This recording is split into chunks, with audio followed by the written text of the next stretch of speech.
Lucrèce, De Natura Rerum, début du livre second. Il est doux de contempler du rivage les efforts des nochers tourmentés par les vents furieux sur le vaste gouffre des mers. Non que leur infortune ait pour nous des charmes, mais il est doux d'être affranchi de leur effroi douloureux. Il est doux aussi d'observer, à l'abri du danger, des légions homicides se heurtant dans la plaine.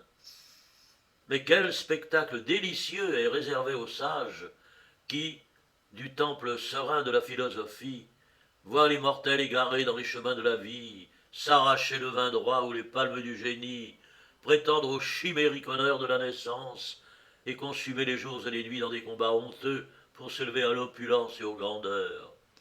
Aveugles et malheureux humains, dans quelles ténèbres dangereuses, dans quel long tourment consumez-vous votre rapide existence?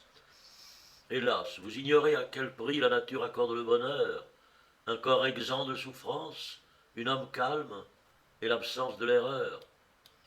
Mais la nature a borné nos besoins.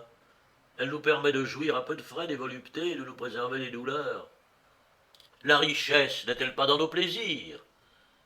Si, pour soutenir les flambeaux de tes nocturnes festins, l'art n'a point transformé les métaux en statues, si le pompeux éclat de l'or ne resplendit point dans ton palais, si le son de la cithare mélodieuse ne retentit pas sous tes vastes embris, étendu mollement au bord des ruisseaux, sous la fraîche épaisseur de la feuille naissante, pressant les verts gazons, tu savoures de faciles et doux plaisirs, surtout lorsque de ton souvenir le printemps écarte les tempêtes et parsème la prairie du vif éclat des fleurs.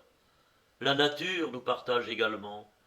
Le prince, sous la pourpre qui le couvre, n'est pas plus à l'abri des douleurs que le pâtre sous sa tunique indigente.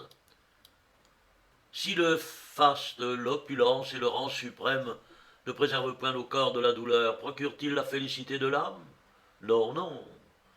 Quand les terribles légions font flotter leurs drapeaux dans nos champs, quand la mer écume sous le poids de nos vaisseaux gros de guerriers, la superstition farouche propage la crainte de la mort et bannit la paix de ton âme consternée. Absurde et vaine terreur, le fracas des armes n'impose pas même aux soucis rongeurs. Leur foule renaissante marche fièrement à la suite des rois, et sans respecter ni la pourpre ni le diadème, ils siègent sur le trône à côté des pâles tyrans. Qui peut douter que ces mots ne soient le fruit d'une raison obscurcie dans les épaisses ténèbres dont notre vie est entourée?